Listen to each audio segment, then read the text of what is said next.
Security footage shows the moment crooks used a stolen car to crash through the front of a vape shop in Milwaukee. Coming up, we'll hear from the shop's COO, who says it's not the first time this has happened. Plus.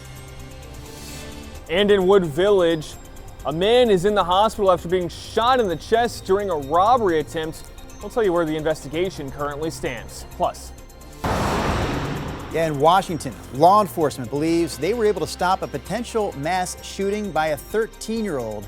We're going to have all the details on the boy's arrest coming up as we kick off the 6 o'clock hour of Sunrise right now.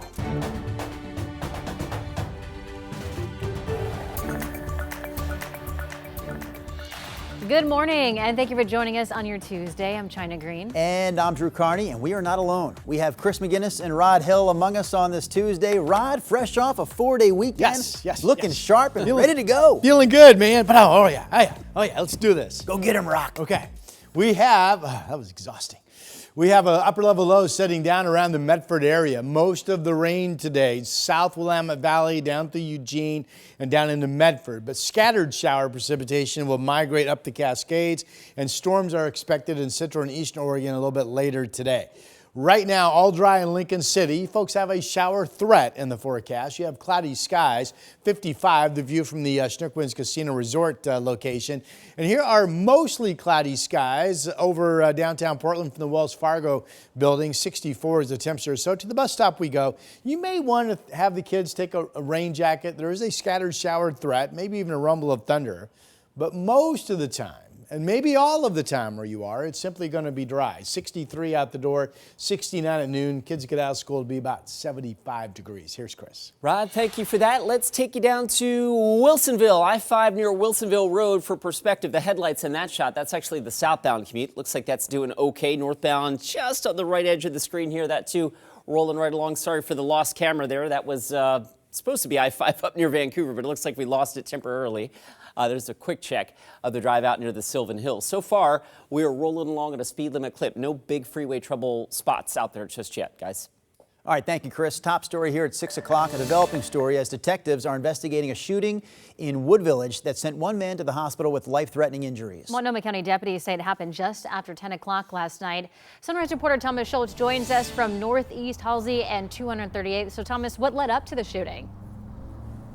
Well, guys, deputies tell us that a man tried to rob this byway market behind us last night around 10:15 and ended up shooting a man that was working there in the chest. That victim was then transported to the hospital and underwent surgery last night. We're not sure what his current condition is. One man, though, is in custody. Still, deputies continued to search this area overnight and possibility of more suspects. Detectives will canvass the area.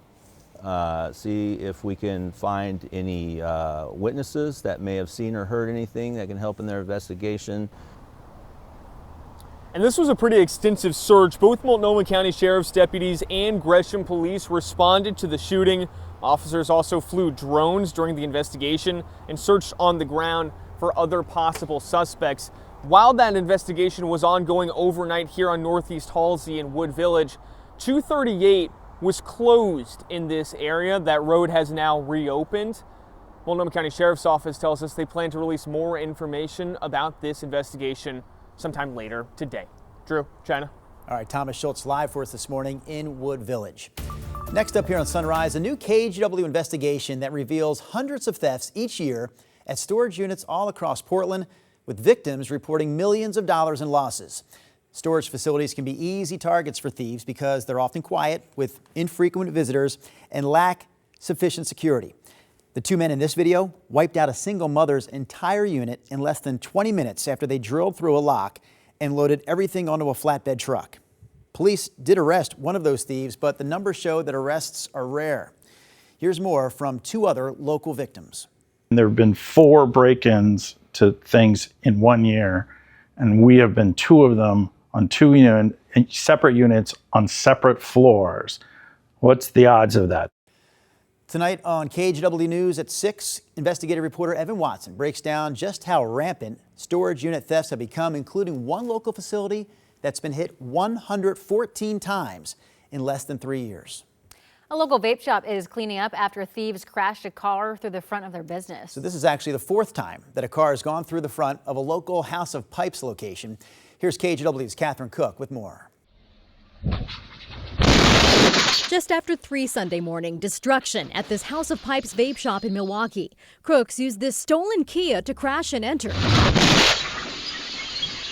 Once inside, they went straight for the vape cartridges. They had boxes in hand and just started swiping everything off the shelves. They left the vehicle sitting there running with the door open. Brock Berg is Chief Operating Officer for House of Pipes. It's not the first time it's happened to us. He says crooks have crashed through 3 other locations. Last October, they hit 2 in one night. That's another stolen Kia crashing into the Happy Valley shop, then another crash into their Gresham store. Berg says crooks have broken into 10 of the 26 House of Pipes locations. It's disheartening. It hurts. And it's expensive. Berg says so far they've tallied around $150,000 in damages just for this incident. We typically front the cost. We foot it. You know, that comes out of our pockets. We're already a high-risk business when it comes to the insurance companies, so trying to make claims and stuff, it's generally doesn't go over very well. So why does this keep happening? It's a situation where people are seeing weakness in law enforcement and they're taking advantage of it. Richard Burke is executive director for the 21 Plus Tobacco and Vapor Retail Association of Oregon. They advocate for industry members, including House of Pipes. We need that protection from our city governments. And if they don't do their job, somebody might, and that might be President Trump. None of us want that, but that could be the result. Burke encourages members to put up surveillance cameras and, if possible, hire private security. But he says many retailers can't afford to do that. All of the precautions that civilians can take, other than taking the law into their own hands, can be undone by someone simply driving a car into your front door. As for Berg, he says there's only one thing they can do now. Move forward. That's what we always do. That was Catherine Cook reporting. The Clackamas County Sheriff's Office responded to the break-in and took a report. We reached out to the Sheriff's Office about the case and we're waiting to hear back. But House of Pipes says that they would be grateful if anyone with information on any of these cases would report what they know. All right, this next story is an update on the Southeast Portland couple whose own car crashed into their home after it was hit by a truck that ran off the road. This happened just before midnight on Sunday near the intersection of Southeast 52nd and Raymond. Police say the driver of a Dodge pickup lost control, jumped a curb, hit 3 cars, sending one of them into the basement of this couple's home. So we're just doing normal stuff, watching television, halfway falling asleep, and then all of a sudden we hear this horrible noise. I mean, oh God, it was ear deafening. It was like, oh my God, what the hell was that? Yeah, that couple told us repairs to their home are expected to take months. The 46-year-old man behind the wheel of the truck is suspected of driving drunk. He was taken to the hospital with serious injuries. Officers have arrested a man that they say is connected to a crime spree in Portland. 49-year-old Justin Christensen is accused of robbing a number of coffee shops, gas stations, and fast food places over the last 2.5 months in Southeast Portland. Police say they also found what looked like an explosive device in his car, but investigators say it turned out to be fake. It was just a matter of time before something really bad happened. A 13-year-old boy is being held in secure detention after he was found with this stash of guns in his Tacoma, Washington home.